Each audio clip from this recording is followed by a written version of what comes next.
Coming to you live from Radio Cayman Studio. For the record. For the record. Hear from your government officials, independents, and the opposition on issues that matter to you. The record. Engage in an open dialogue between residents and lawmakers. For the record. The record. Informative, impartial, insightful. This is your talk show. 1-800-534-8255. Your calls, your input.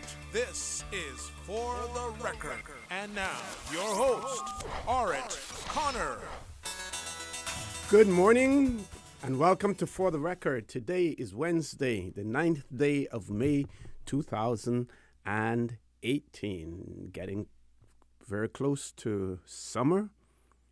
For those children who are in school, summer school will soon be approaching. Those of you who are planning your vacations, if you haven't already booked your reservations, you want to book them earlier. The longer you wait, the more costlier it will become.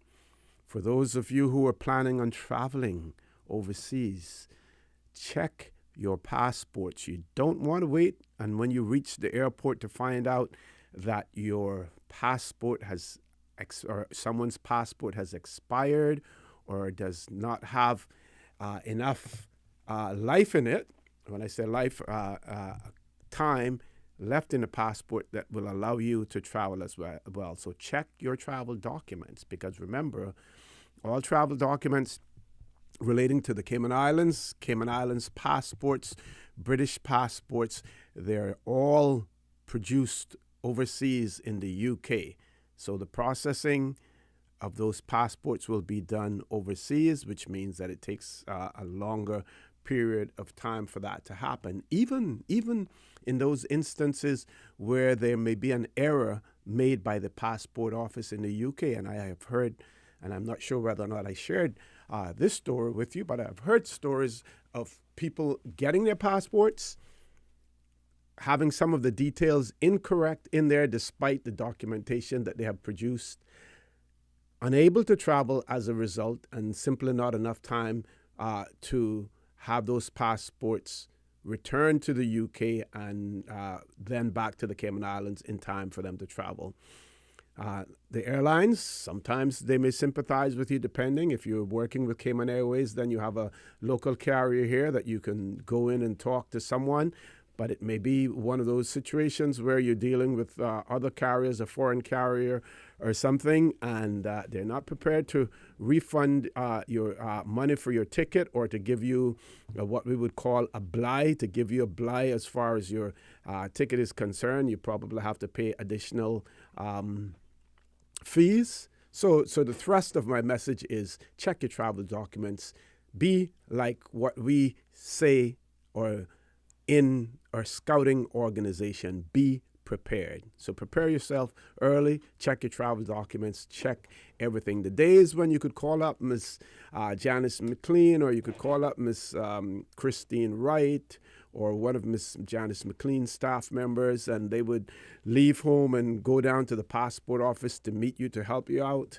I'm not sure that those days are still here, simply because we don't have as much control over the travel documents as we had before as well. So, with those few introductory words, I want to thank you, our listening and viewing audience, for allowing Radio Cayman, and by extension For the Record, into your homes, into your vehicles as you traverse the busy roads of the Cayman Islands, into your places of work, whether it be an office cubicle or if you're working in the outdoors.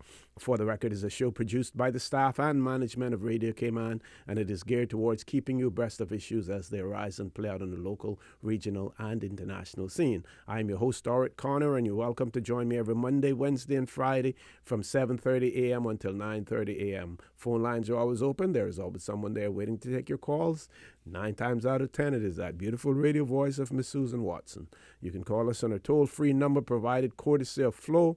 That toll-free number is 1-800-534-8255. You can also call us on 949-8037 and 949-6990. You can email us at fortherecord, one word, For the Record at CANDW.KY, and you can WhatsApp us on 925-3261. When you send us a WhatsApp message, or if you send us a voice note, that voice note will be played during the course of the show as well. Today being Wednesday, we have Mr. Kenneth Bryan in the studio with me. And before I introduce Mr. Bryan, I just want to say that we have another good news story again, Cayman Kind as well. And in one of our local online newspapers, Cayman News Service, article entitled Coordinated Effort Reunites Tourist with Lost Bag. And I want to send out kudos in particular to Miss Romelia, welcome, and of course Inspector Courtney Miles as well, who was involved in making contact with the individual overseas. And again, handbag found in her car. She returned everything with the contents. They were able to send it off. I believe FedEx should also be given kudos as well, because I believe that they offered to send the package free of charge. And that is what Cayman Kind is all about. That's the Cayman of old. And while we move on to modernize, there are certain aspects, many aspects of the Cayman life and Caymanian morals that we can continue to retain despite all of the technological advancements and everything else. And this is what makes us so, so very special. And with those words, I will say now good morning to Mr. Kenneth Bryan. Welcome back to For the Record. How are you? How is your family? Thank you so much, OC. So far, so good in respect to all the family. Everybody woke up this morning. I haven't had a chance to say a good morning to my wonderful mother. So hopefully she may be listening. And good morning, Mom. Good morning to the listening audience by TV as well as by radio, particularly those of Georgetown Central and Cayman Brac. I'm glad to be back here. This morning, I have a couple of little minor things to discuss about the upcoming days, but nothing too severe. I'm hoping that we can have some good interaction with the people out there, particularly in these times. This is the first time I've been on Radio Cayman since the major announcement by the UK. So if you say something controversial, we'll get the call. This Just is got to true. find that right topic that hits, hits the nerve. the Yeah, nerve, yeah. This is true.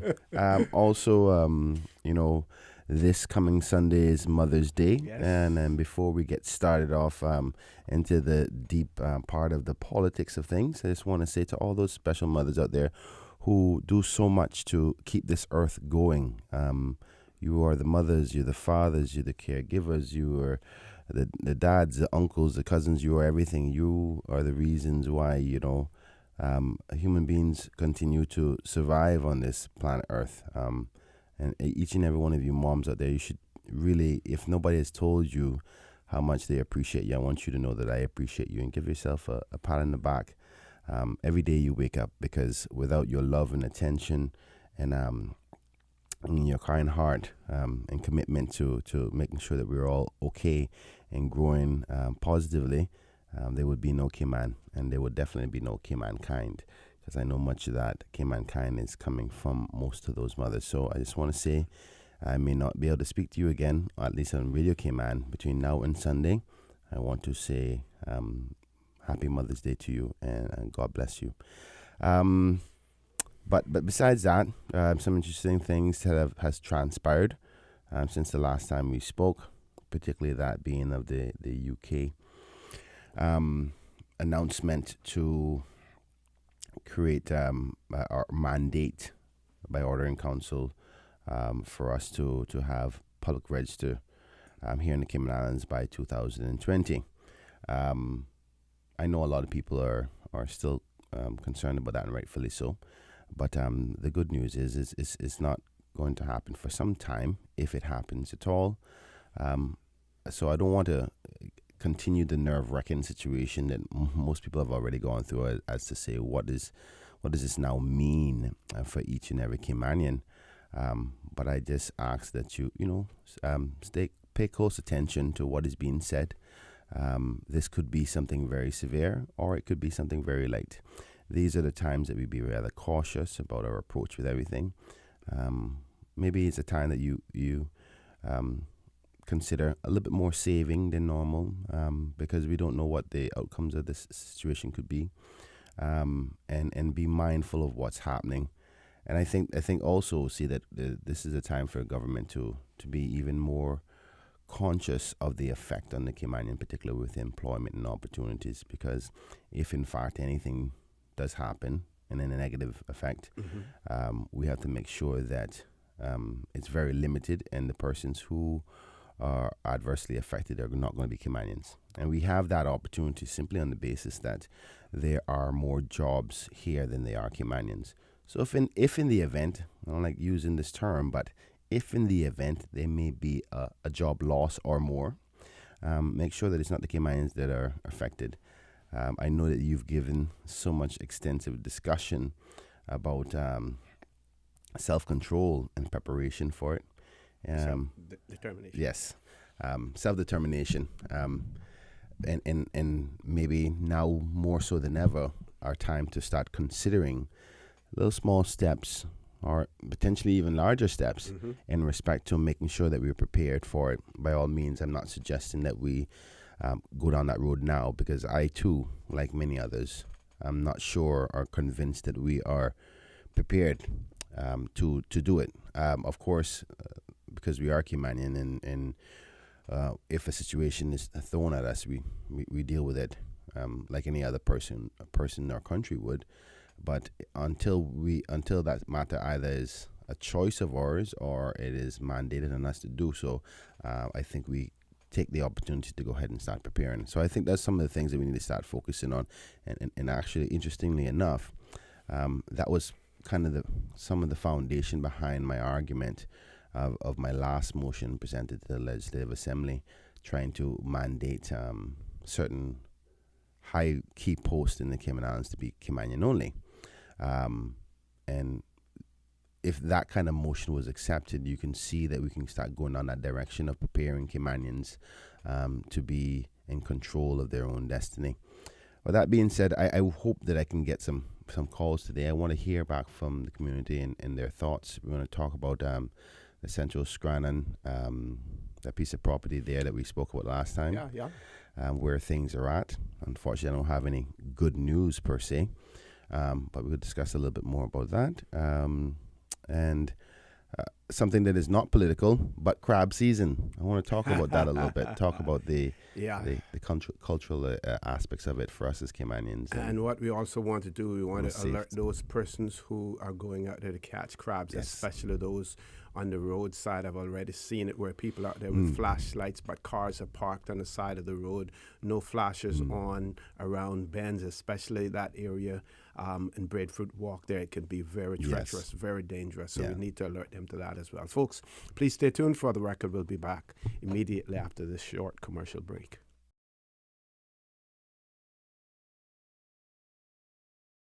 Good morning and welcome back to For the Record. We have about 10 minutes before we go to our 8 o'clock news. So if you're planning on calling in, you have 10 minutes left, not 10 minutes to call in, but they'll have about 10 minutes to talk during that period of time. If not, if you have something really that's going to take a long time to discuss, then you may want to wait until after the 8 o'clock news to do so. I'm going to turn the mic back over to Mr. Kenneth Bryan.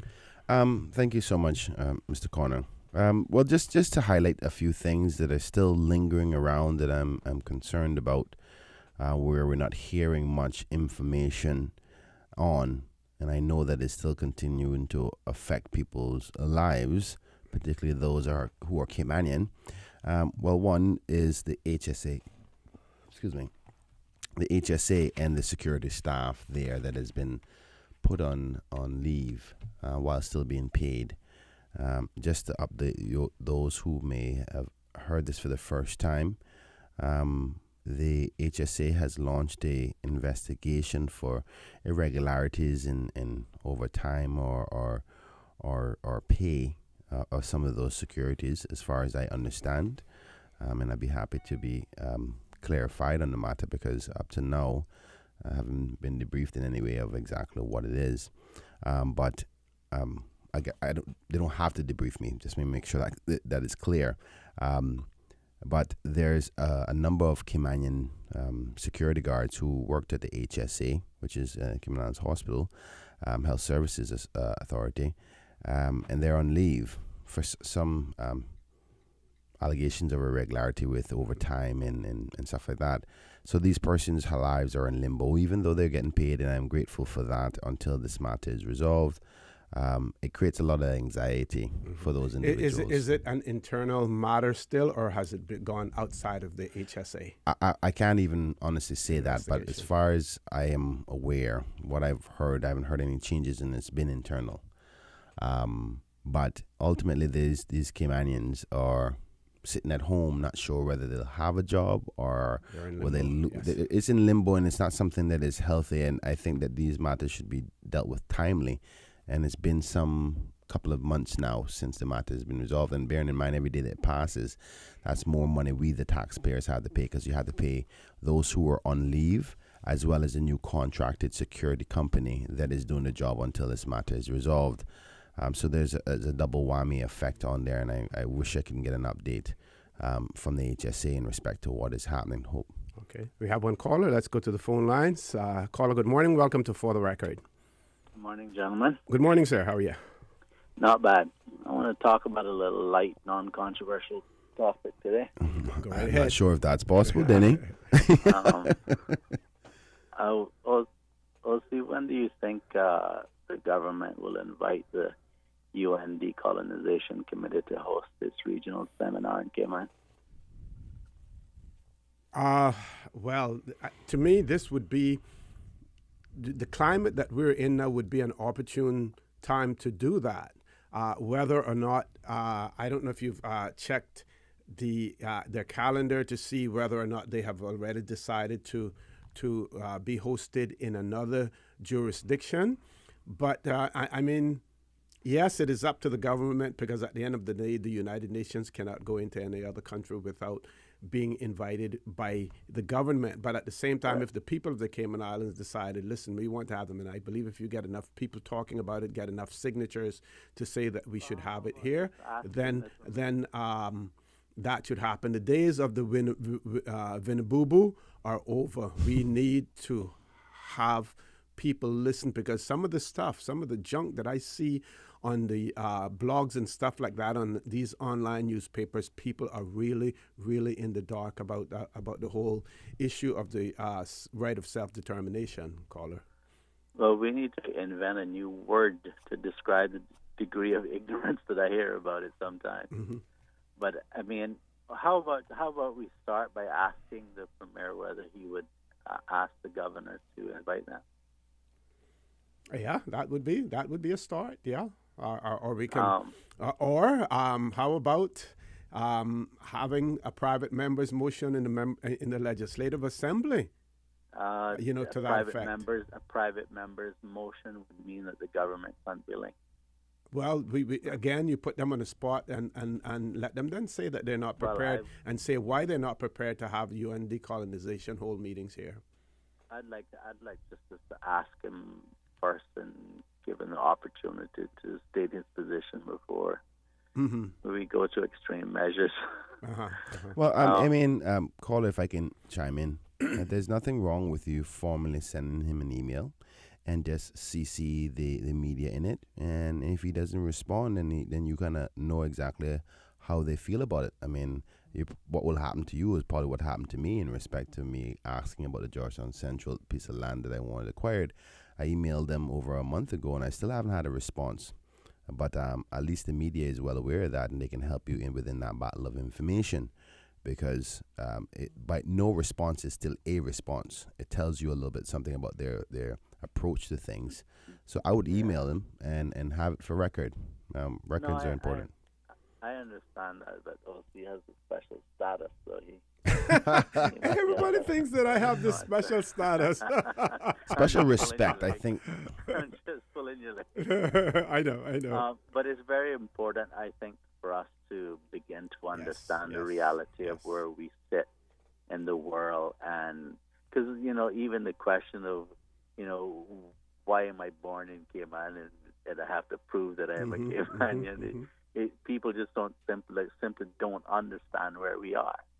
Yeah. And one other note, I think that what you talked about, the passports this morning, I think the government made a mistake in having the passport produced in the UK. Yeah, but I must say, caller, that they tried. They tried. I was at meetings, 5-6 years ago when the UK stated their intention to do this, and all of the overseas territories fought, in particular Cayman, Bermuda, and the BVI, because we had invested so much money in technology in terms of producing the passport. So they really fought tooth and nail for that one. My understanding was that what kept it from being done here was the unwillingness to spend money on specialized equipment. Not true. Not true. No, not true. I can tell you that. I was around the table when these discussions took place. The UK was intent on repatriating the issuance of passports, and what they blamed it on was this theft of, I forget, hundreds of passports, blank passports. Excuse me. That theft took place in the UK. Under their watch, under their eyes, under their umbrella, but they use that as an excuse to punish us and to remove the control of passports from us. What you just said there, I really had enough of the UK. The UK is blaming us for something that happened to them. Yeah, well, they use it as an excuse to, Okay. One of the excuses. All right, and the UK is standing in the fourth committee, and they're telling the UN that the remaining non-self-governing territories have attained a level of internal self-government that they should be removed from the list of non-self-governing territories, while at the same time they're taking these kinds of unilateral decisions to legislate and force us into doing things that we don't want to do. How do we just allow them to get away with such blatant contradiction? Yep. And it goes further than that, caller. When sorry that I have to cut you off there, but we have to go to our headline news. But again, when we return, it all boils down to the same thing. We have no control over anything. Passports, if we got a European Union passport, United Kingdom, produced by them. It's their passport. Cayman Islands passport under the British Nationality Act. It may say Cayman Islands. It's their passport as well. Folks, please stay tuned. For the record, we'll return immediately after the 8 o'clock news. Thank you, Mr.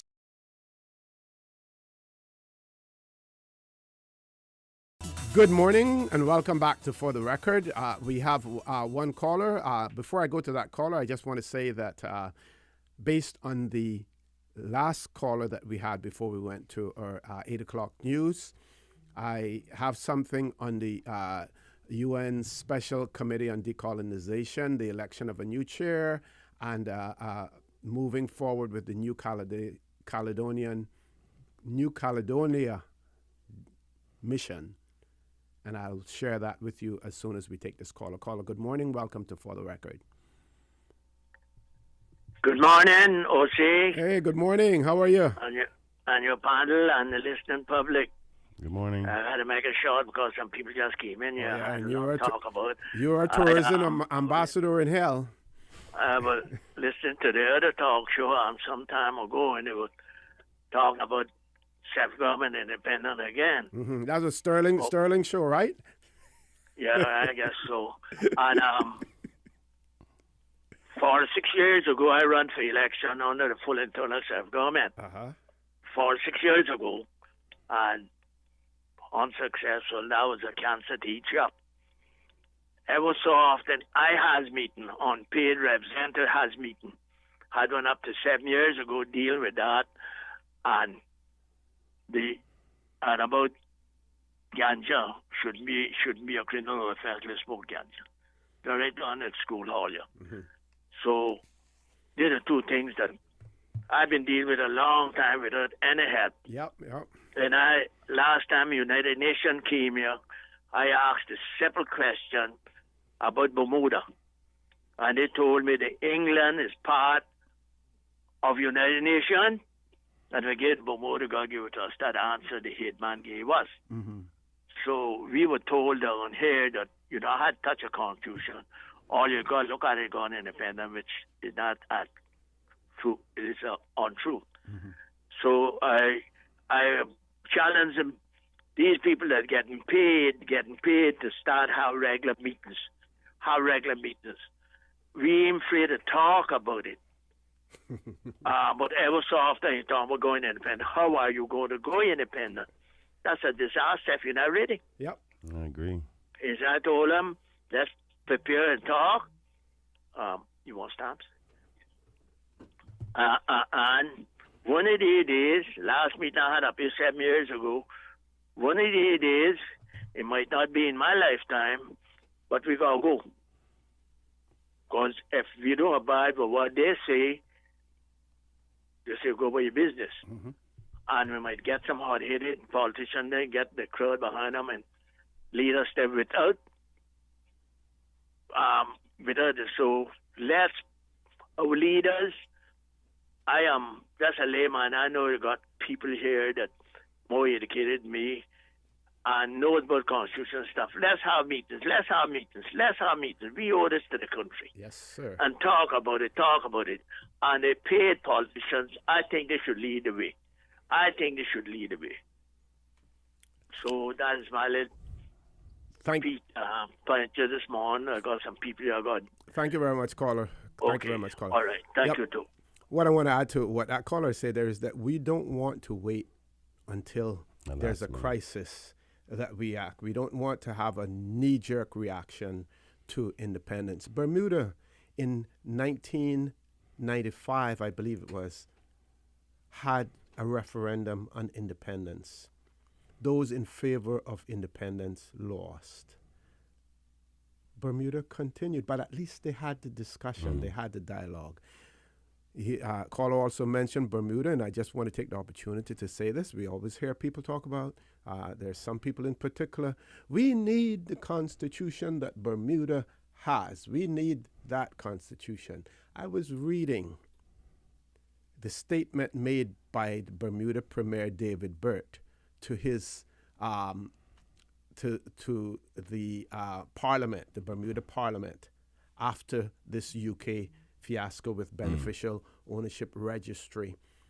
And he points out, he says that Bermuda's constitution has outlived its shelf life by 45 years. This year is 50 years since that Bermuda constitution was brought into being. He said it has outlived it by 45 years because the constitution that they had then was to move them to independence in 5 years. Wow. In 5 years. And that was basically white Bermuda at that point in time because it was the United Bermuda Party that was in control, at that point in time.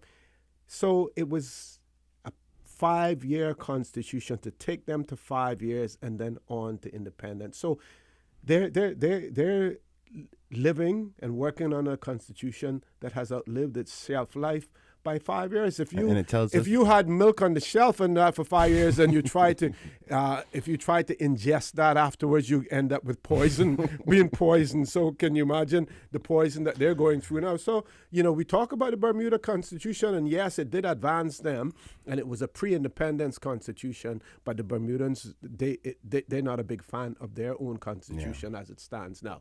The other caller about the UN Decolonization Committee, and I want to share this with them. And this is a press release that was issued on the 22nd of February of this year. The Special Committee on Decolonization opened its 2018 session today, electing by acclamation Walton Alfonso Webson from Antigua and Barbuda as its chair, and agreeing to proceed with a visiting mission to New Caledonia. So that's where the visiting mission is going to be going this time around, ahead of a referendum on self-determination in that French-administered territory. Speaking on the onset of the meeting, Secretary General Antonio Guterres noted that decolonization had been a central aspect of his previous political life.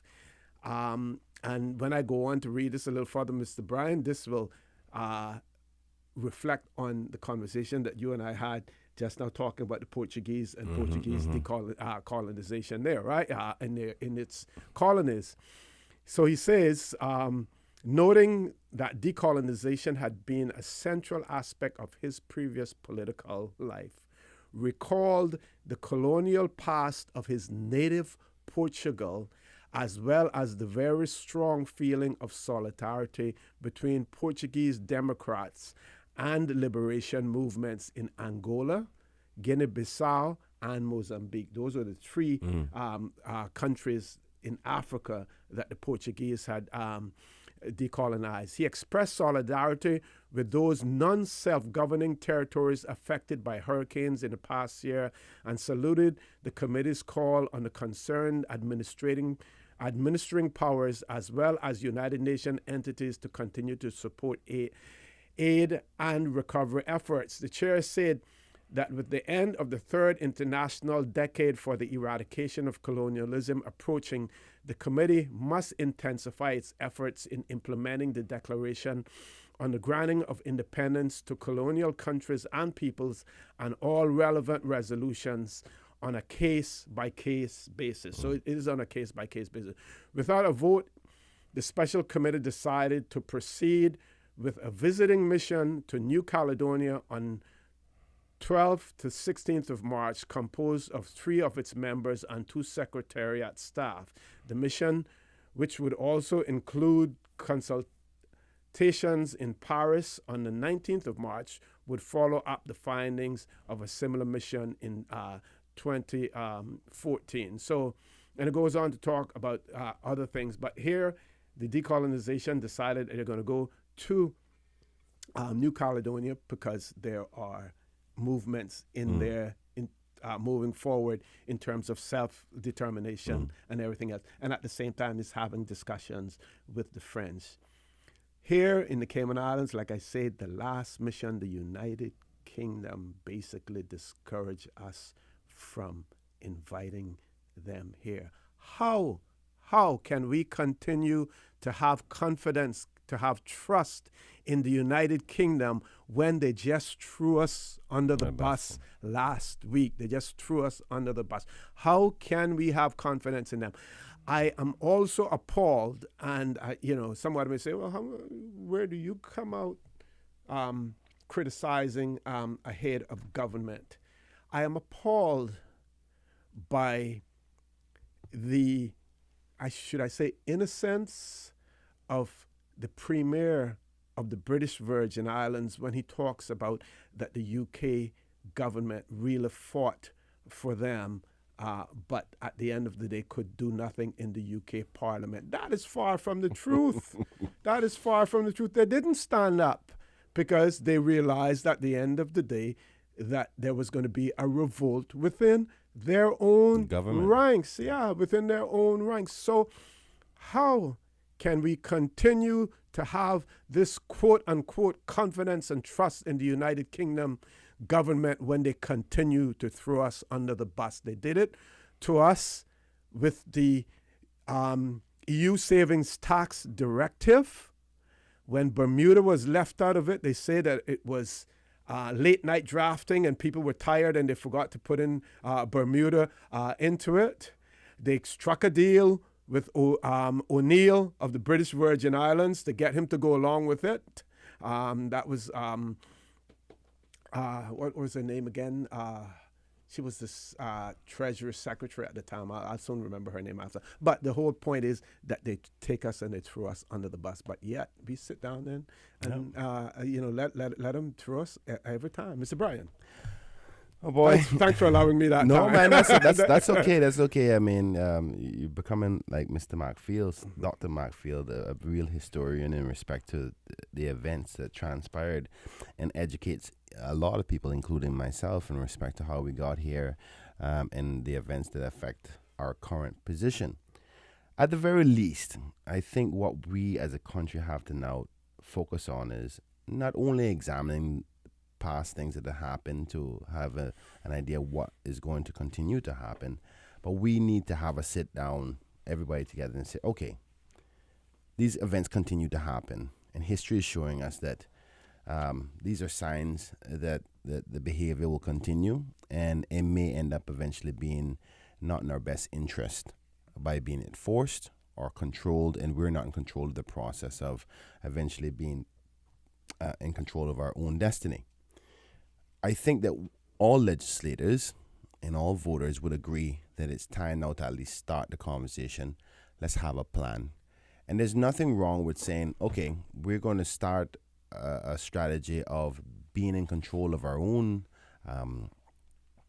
decisions, at least to the amount that the Constitution allows us to, and we can put in the necessary pressures on the UK to allow even more than the current situation, the current Constitution allows. Because I say that because in the motion that I brought recently to mandate that a Caymanian be a chief immigration officer and chief fire officer, the discussion was, we don't have any say over the hiring practices of the civil service.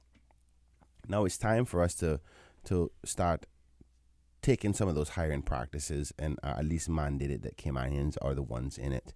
I think that's a start.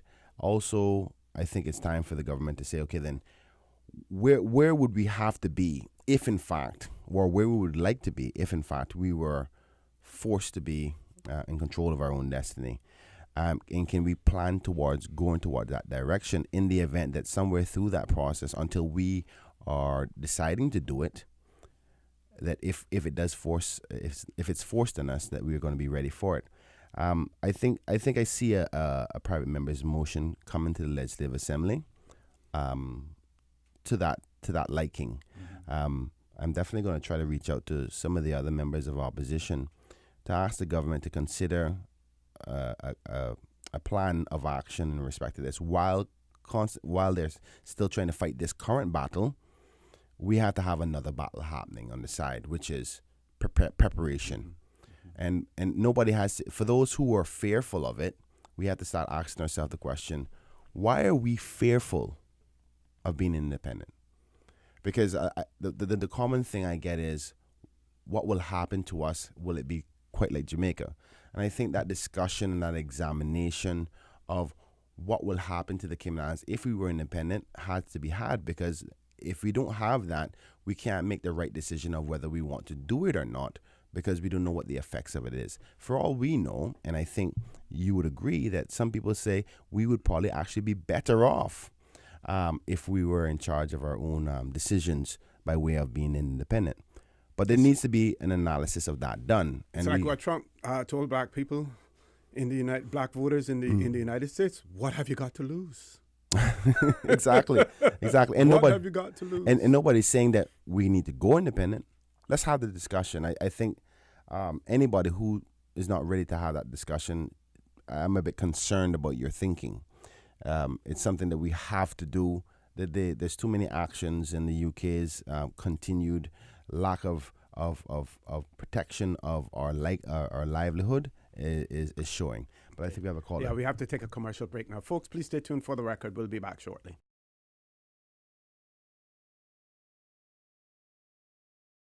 Good morning and welcome back to For the Record. In the studio with me this morning, MLA Mr. Kenneth Bryan. One of our listeners has written in and said, a person from Bermuda who I consider upright and intelligent, in a discussion about the topic of independence, said to me, you, Cayman, do not want what Bermuda has.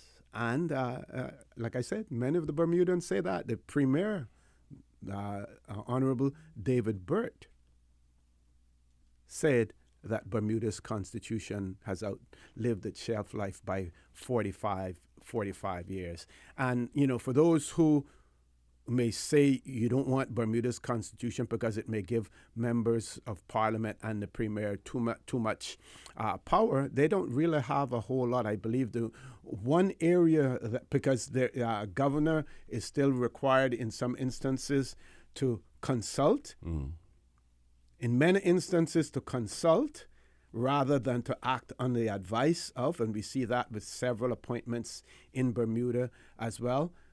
Bermuda does not have to have their budget approved by the United Kingdom. That's a big deal. Even though the whole issue of contingent liability is still there, but that's Bermuda runs deficits and on their budgets and everything, and that's probably one of the biggest sticking points for the UK that they regret. And it's something that would have been useful for us, particularly when you get yourself in difficulties and you want to go a little open your debt opportunities to get out of debt.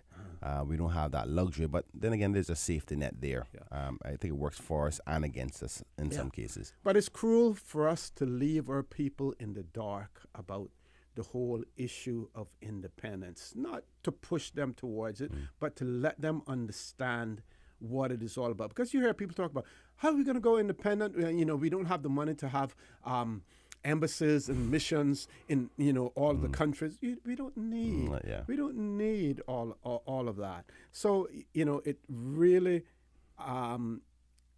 does a disservice to the people of the Cayman Islands to not even to have a discussion on that topic.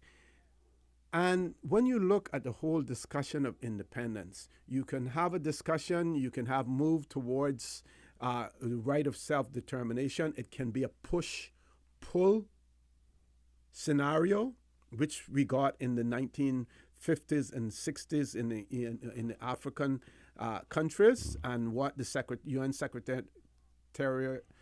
Secretary General spoke about his native country, Portugal. And like I was telling you, Mr. Bryan, when you talk to some of the African countries, they will tell you that when the Portuguese left places like Mozambique, Guinea-Bissau, and Angola, took the very plumbing out of the the toilets and everything. When they left with everything. The only thing that they didn't take were the natural resources that they had there, those under the ground and everything else, and still they had control over those to a certain extent through their corporations and everything else. So we can approach this in a way where the environment is conducive to it, because it is not a knee-jerk reaction. Well, let's examine the current state for a second, OC, sure. Because I agree, it's time. But the reason why we're talking about this now is because of fear of what has been mentioned in respect to public registry. And if this follows through, you're talking about in 2020, that's 2.5 years. So let's just say we think as a country, as a financial services industry, that this can be a major disaster for the Cayman Islands. We would definitely not be ready in 2.5 years, right? That doesn't mean you don't get started anyway. But it's this self-determination discussion is almost separate and apart from the current battle, but it's just a signal to remind you of the importance of self-determination. And I still think that I want to continue to say this, we have to support the government in every way we can in respect to making sure that the government knows that they have the backing of the people to go ahead and try to address this public registry thing. What I'm waiting to hear from, though, and I don't think that we're going to get much discussion of it, which is what are the potential impacts of a public registry on the Cayman Islands and to our financial services? Because we all know, I think the average person knows that financial services and tourism are two pillars of our economy. But financial services is the biggest one and brings most money into the Cayman Islands. Nobody has yet said publicly in any way, and I think they're more worried about what the truth could potentially be or don't have a good analysis of what could happen, is if this public registry comes into play, will it hurt? Where are we in now? Yeah. Sorry, I was just being reminded that it's actually 18 months away. What are we in now? 2018. 2018. Yeah, but it's at the end of December 2020. December 2020. So so it's still 2 years. It's still over 2 years away. I lost my frame of thought there now. Oh, okay. Nobody's actually said anything in respect to what are the severities of this public registry to our financial services, because understanding how severe the impact could potentially be negatively gives us an indication of how important it is for us to start this discussion about self-determination. Because if, say, for instance, this public registry is mandatory in 2020, and we have to do it, and our financial services suffers a loss, say, 2%, and we currently make about $300 million off of financial services, directly or indirectly. Okay. About 4,000 jobs as a result of financial services, directly or indirectly, and over 50% of our GDP from financial services, directly or indirectly. So what is a 2% loss to our economy as a result? Or if it was a 15% loss or a 25% loss, until we have a proper analysis of that, only then can we decide to say, okay, then how important of a rush we need to have on this discussion of self-determination. Now, given, though, that we should have had this discussion and be prepared from ages ago. We should have been prepared from a long time ago, but we weren't. But it don't make no sense to cry over spilled milk. But in order for us to speed up this discussion of self-determination and talk about it with the public and possibly put a plan in place to start preparing for that, we need to examine the severity of this potential harm that we're all speculating that will happen as a result of public registry. Okay, we have one caller. Let's go to the phone lines. Caller, good morning. Welcome to For the Record. Morning, gentlemen. This is Roy Borden. The most interesting and enlightening discussion. Good morning, Good morning, Mr. Borden. Hi. I want to add a couple of points, and Mr. Bryan, you're absolutely right. We should have prepared ourselves, and we can begin even now to prepare ourselves. We should get, first of all, a good educational system in place and educate our people. But not only educate them in the profession, but also give them political education, because that's what we suffer from. They're one of my favorite characters in history is President FDR, Frederick Delano Roosevelt, who said, there is nothing to fear except fear itself. So if we prepare ourselves, we'll be ready to face any eventuality. And the history of the Cayman Islands show that from the days of the frontier, we are rugged people, quite capable of paddling our own canoes. But I want to say that there are models of successful independent countries. Look at what Lee Kuan Yew did in Singapore. Look at what he did. The basis of his Singapore success today is that Lee Kuan Yew implemented a solid educational foundation. And today, Singapore is one of the most prosperous and progressive states. And it is still a state because its area is limited in comparison to the bigger nations. Size has nothing to do with success. Exactly. It all has to do with mental attitudes and our preparation. We don't need to expect any help from the colonial powers because all their objective was to strip the country bare of the natural resources and take them to the metropolitan country to refine them and keep the natives, as it were, backwards, so that all they were good for is to be drawers of water and hewers of stone, laborers. You check the history. So now we have to begin to paddle our own canoe, and we can only be successful if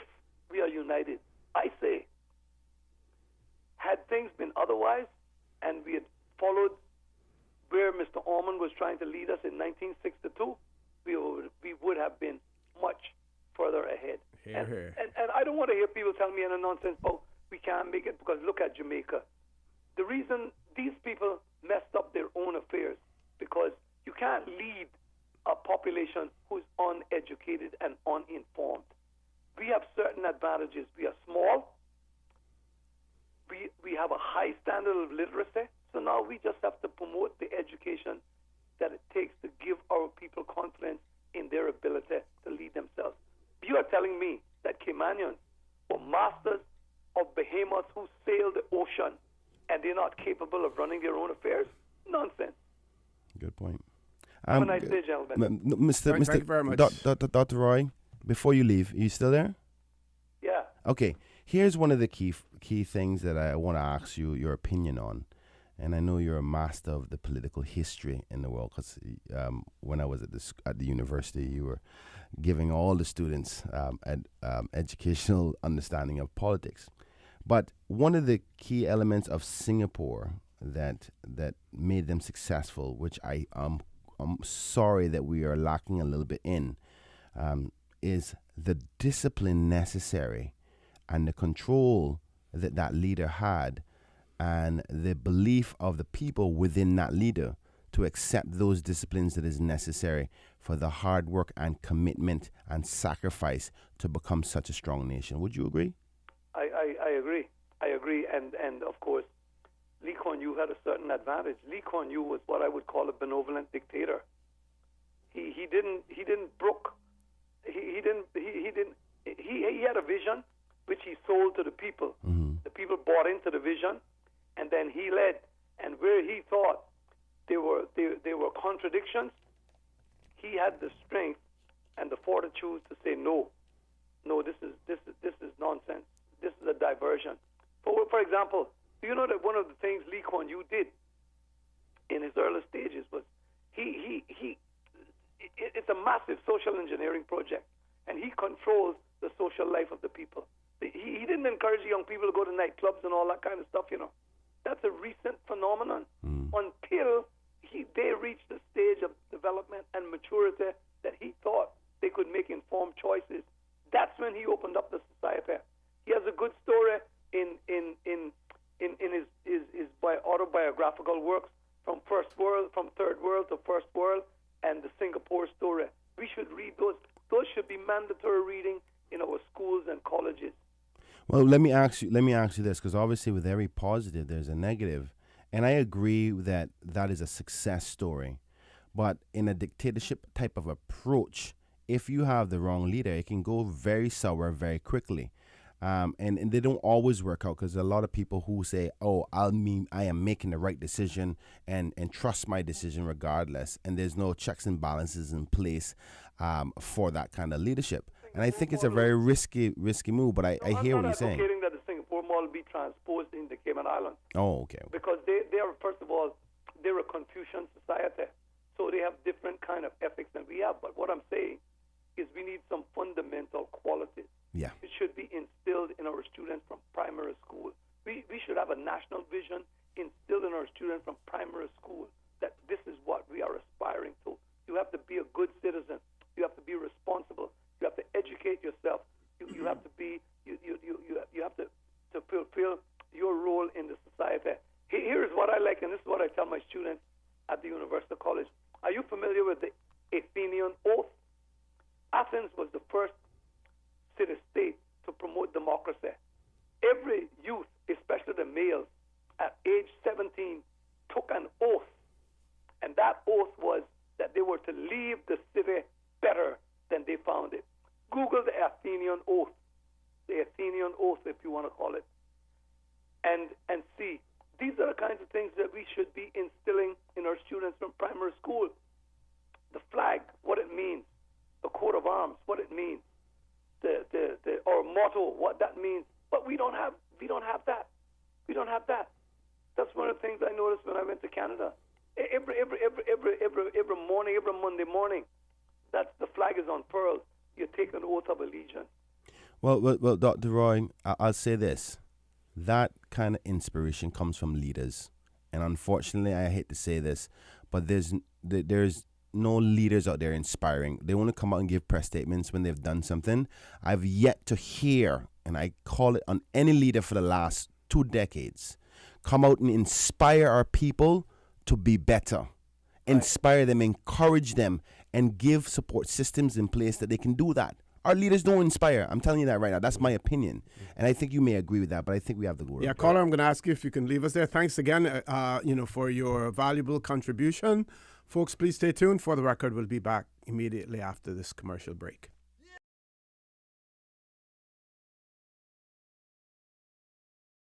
Good morning and welcome back to For the Record. We have no callers now, and what we will do is we will hold off for calls until after the headline news at 9 o'clock, because in about another 5 or 6 minutes we're going to go to headline news. I'm going to throw the mic over to Mr. Brian. Thank you so much, OC. I'm going to take this opportunity to ask you to help advise me with the matter.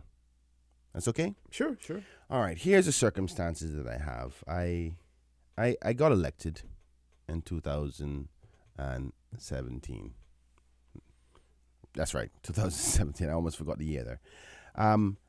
And a lot of my constituents and many people in the island was hoping for opportunities by way of employment. And every individuals hope that, leaders will come and change things. Obviously, being in the situation that I'm in, I have even a lesser chance to create employment opportunities for Caymanians, particularly when you don't have the strength of the pen and policy and tweaking of the system to make it more convenient or more pro-Caymanian in respect to employment matters. But not everybody understands that in respect to my limitations of my position. But I don't expect them to say, well, boy, you got elected, you promised to fight for us and Caymanians will get work. And I can't sit down and have that conversation because sometimes it doesn't even resonate after I have the conversation. The expectation is, we fought for you. Go out and fight for us. So I ask you this question because I'm getting to a stage. I had a conversation yesterday with a young man, and I for a while I was a little upset, but I said, if it were me, I would have probably the same attitude. He says, Ken, listen, I fought for you. I believed in you, and I still haven't got a job. And I can't say to him, well, I'm in opposition. I can't change the policy or the attitude of the government to create an opportunity within the private sector to be pro-Caymanian, because this government is not doing it, regardless of anybody who else will want to agree with it. I believe that because I'm still seeing all of those cries I've heard before, and they're getting louder. That's my position. So I said to myself as a leader, okay, well, Kenneth, what are you going to do with that? You're in opposition, but that's not an excuse. The people don't want to hear that.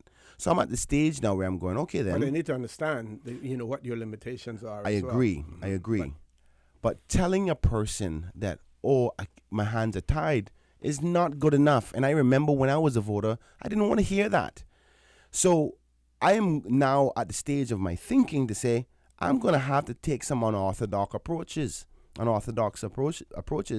to handling this matter. Because if the government, who has the power by way of pen and policy to encourage private sector to be more conducive for Caymanians and giving Caymanians the opportunity and controlling this work permit process, if they're not willing to do that, then I have to do something. So let me get to my point of what I'm asking you. If I have people, particularly in Georgetown Central, who want work, I know they're capable of work. And now we're not going to talk about those ones who want lay. I'm talking about legitimate people who honestly want an opportunity to work and will go to work. Willing and ready. And able. But they're still not getting a chance. That's who I fight for. Not the lackadaisical jokers. Because they're the ones that are causing the problems for all the rest of them. But I'm talking about the legitimate persons. What do I do for those individuals? Because I'm getting to a stage now where I'm going to do an Arden, where some of these construction sites, we have to shut them down because they're legitimate, hard-working. I talk about old school Caymanians that come from your school who are hard-working people who get up 5 o'clock in the morning before the sun get up and they go sleep 7 o'clock because that's what they were trained, and they do their work, their steel work, the carpenter work, the cement work. And all of this construction is going on and they ain't get nothing out of it. I'm getting to. I don't want to be rebellious because that's not what they already expect me to be. That person.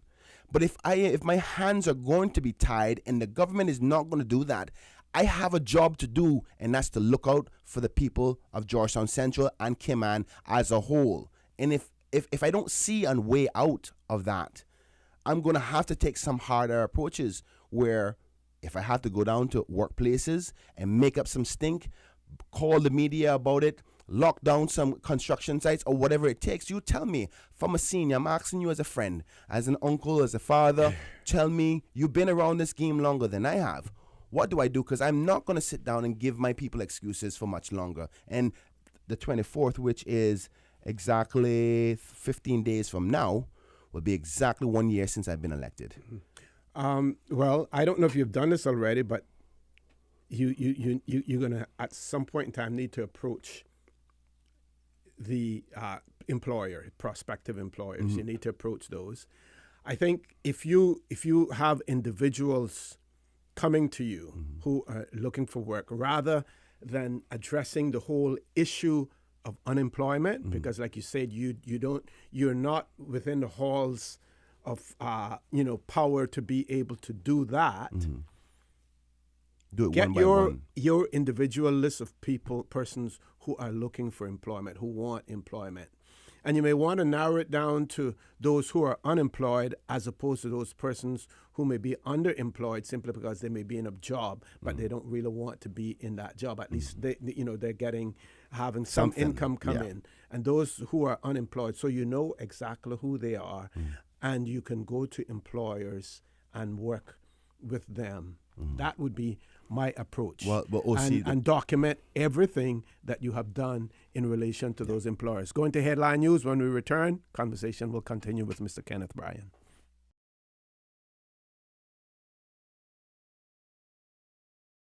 Good morning and welcome back to For the Record. In the studio with me this morning, MLA, Mr. Kenneth Bryan. We have two callers going straight to the phone lines. First caller, good morning. Welcome to For the Record. Good morning, Mr. Connor, and good morning, Mr. Bryan. Good morning. I was just listening for a short period, and I heard the comments to Mr. Connor in terms of alternative measures to be taken when you get stonewalled with the government when they're trying to find employment for some individuals that are part of your constituency, Kenneth, and the Cayman on a whole. But the reality is that I have to agree with Mr. Connor. You have to start knocking on the doors of the business owners and finding out what opportunities lie beneath those doors for certain individuals, because not everybody have the same skill set and not everybody gonna fit into the same environment. So you seriously have to. I understand your frustration with the policies and procedures of the country which have marginalized Caymanians in terms of getting meaningful occupation and anything that's meaningful, so they can make a positive contribution, right? But the reality is, Kenneth, is that you know what you're up against. You know what those realities are, and you're going to have to start, in my opinion. I'm not telling you what to do, it's just my opinion.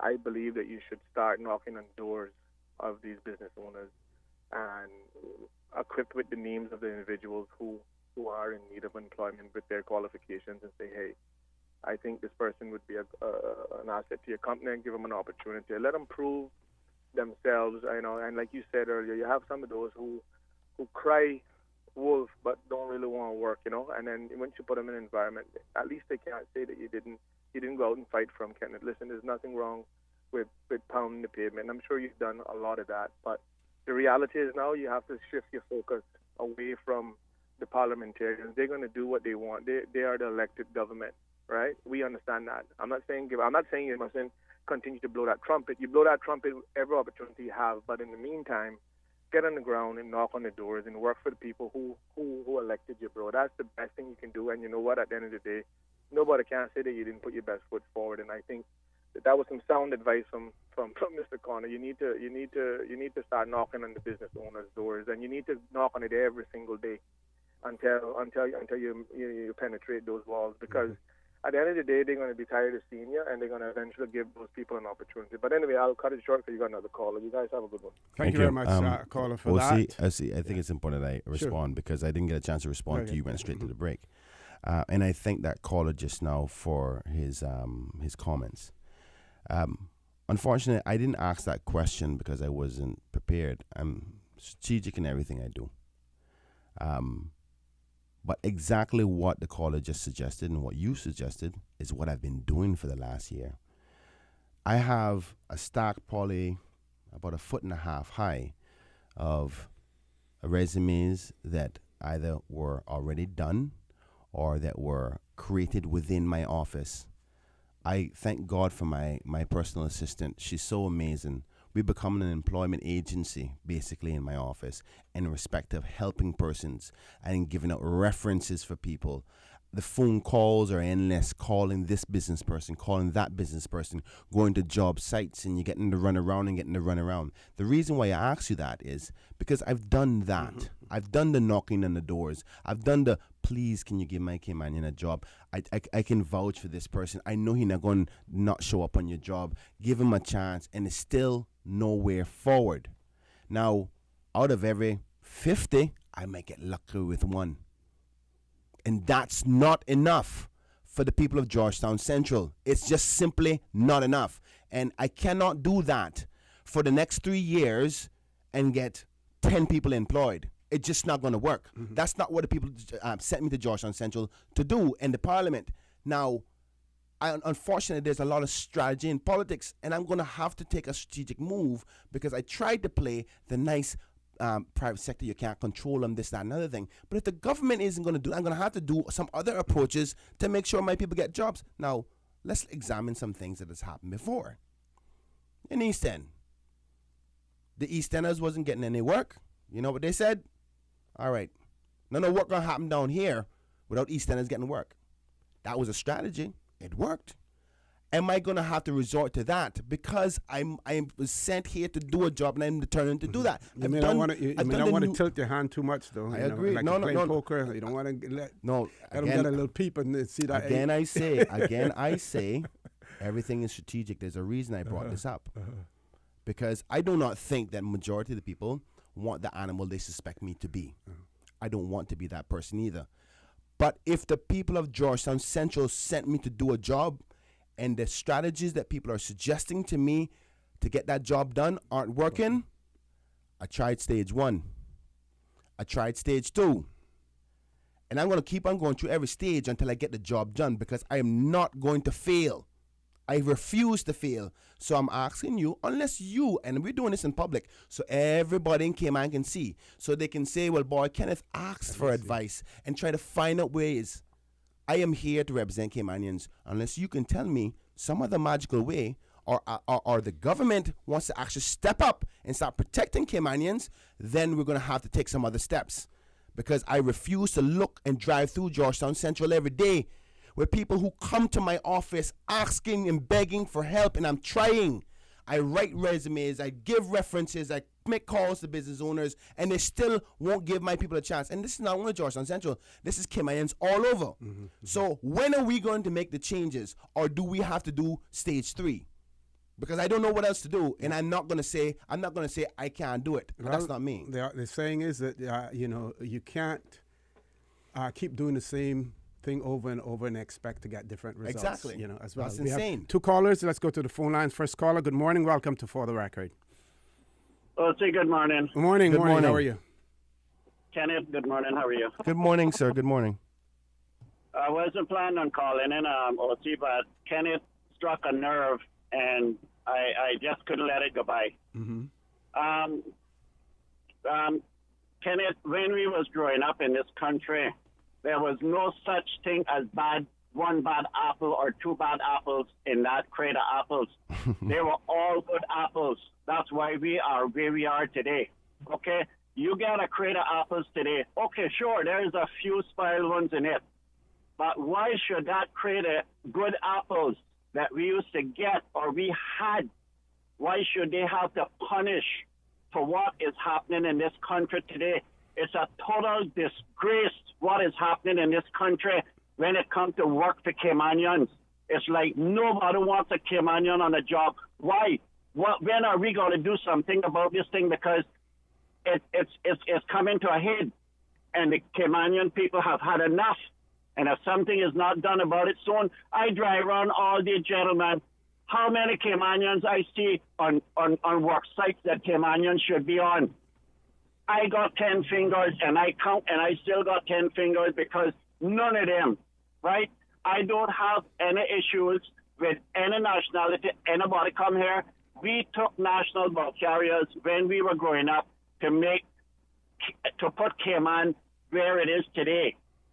And to see that some nationalities can just come behind now and reap everything that we have worked and slaved for, and it has to stop. Yeah. We got your back 100%. You just start to make some phone calls, and you call us and let us know when you gonna march or whenever you gonna do anything. We gonna support you 100%. Thank you very much for hearing me out, gentlemen. Thank you very much, so caller. much, We're going to caller. take the last caller. Caller, good morning. Welcome to For the Record. Good morning. Good morning, ma'am. Good morning. I just put the radio on not even 5 minutes ago. You mean you haven't been listening to us all morning? We've been on since 7:30. I know, like in my garden. I am not going to be biased here. And I see where my brother just came from on the radio there, and the few words I heard Brian say. I know he's fighting for jobs and the foreclosure and so forth. But see, Mr. Brian, what I can't understand is that we got people coming here taking care of people's goats, taking care of people's horses, coming here and working in the industrial of services, going from home to home with their trucks, blowing deep wells out and removing number 2 from a deep well, from their cesspools. And these guys got building homes back in the country, driving fancy car here.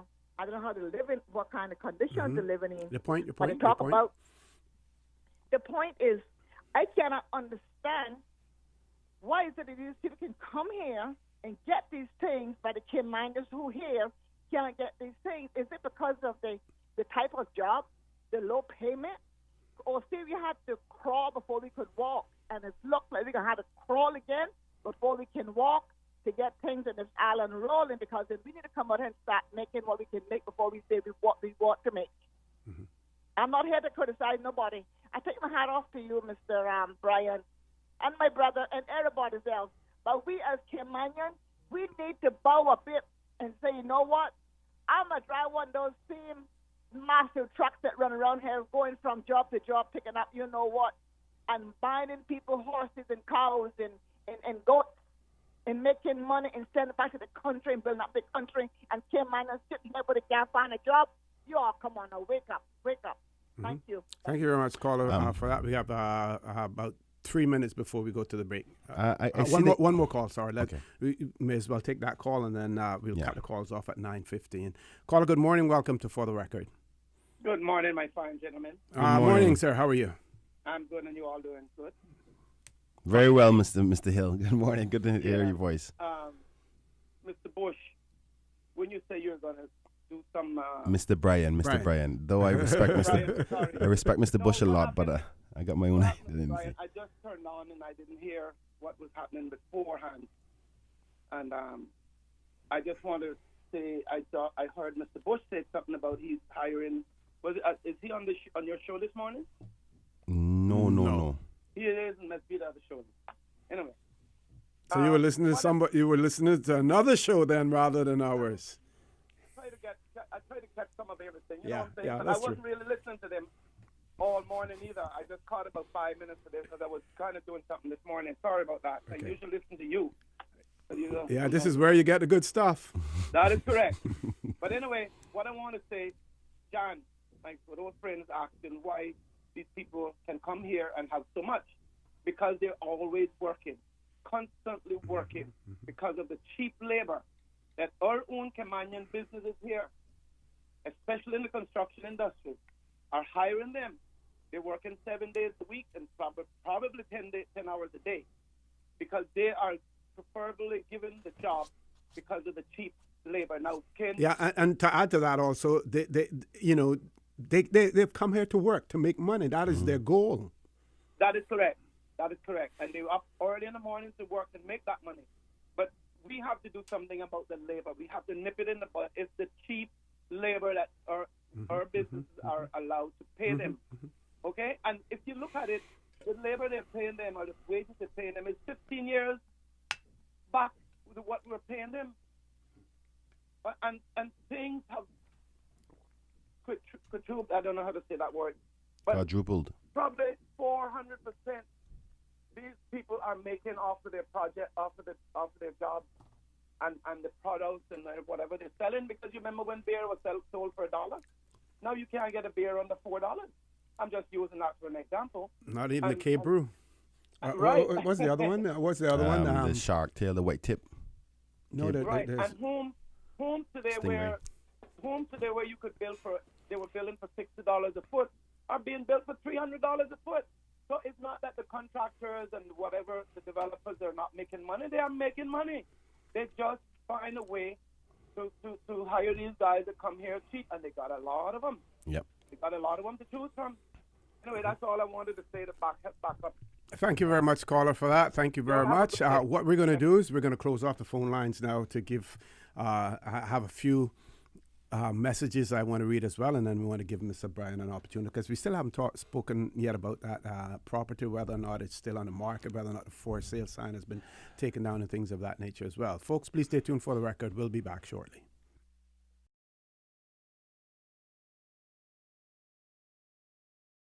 Good morning and welcome back to For the Record. We're in the last leg of the show this morning. I received one message, an email that says, "Good morning, OC. The very issue of independence cannot even be discussed, much less hold a referendum on the matter, simply because the ruling minority class is happy with the system in which we operate. It benefits them and them only. Yep. Compounding the problem is the sad reality that there are far too many Caymanians who would rather suffer under the rule of the UK rather than have a fighting chance under one of their own."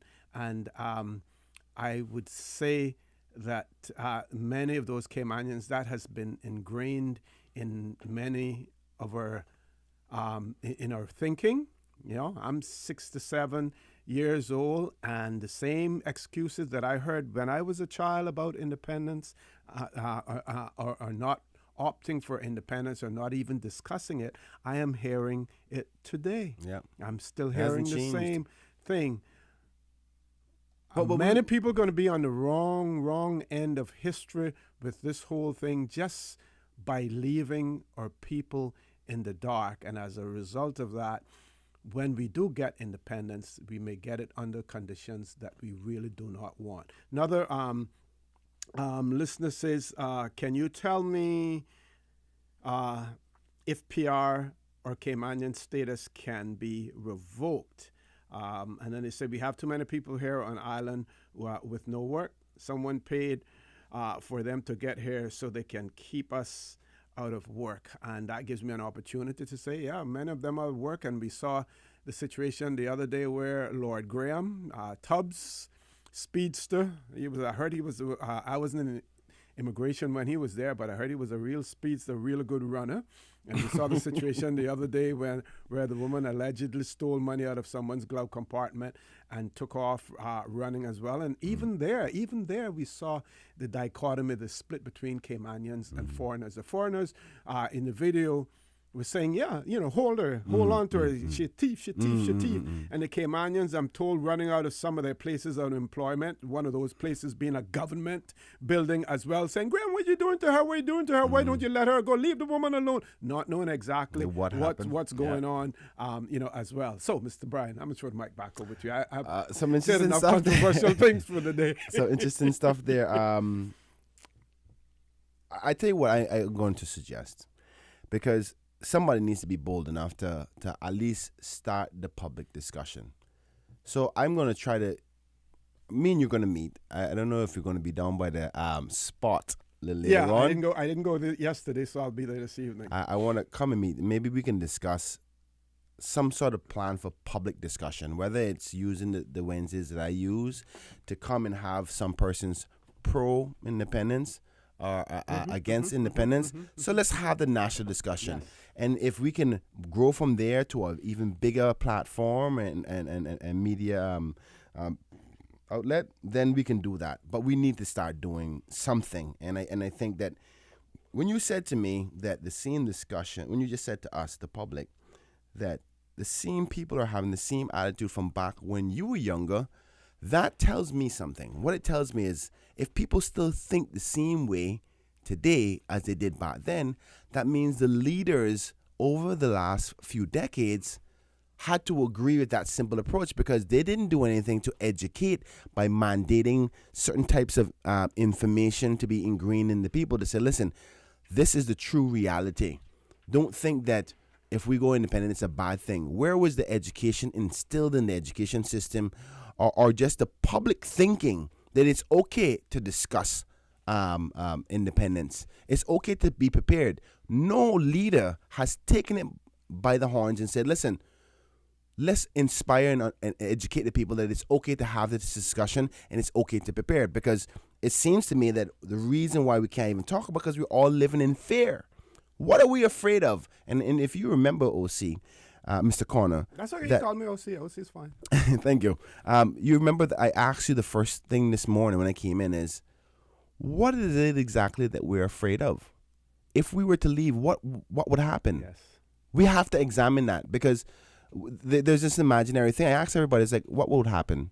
Tell me what bad will happen. And they can't explain it, but they have this fear. So let's go through that. Let's have some people argue against it and people argue for it.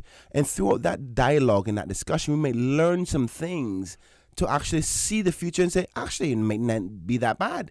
We might actually be able to get more Caymanians work. We may be able to have more control of the civil service that we know it as and put Caymanians in those positions rather than having a UK national every single year come and take over some department that undermines Caymanians in it.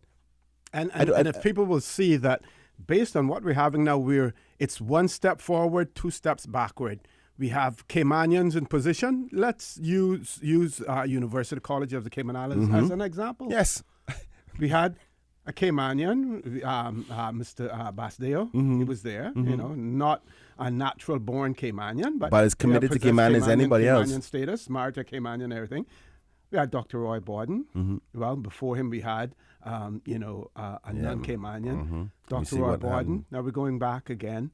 I'm made to understand, based on what's out there on social media and everywhere else, that one was chosen, that it does not seem that in this day and age where you have so many social media platforms and we do not do proper due diligence, and we end up embarrassing ourselves. We don't know what's going to happen, in immigration as yet.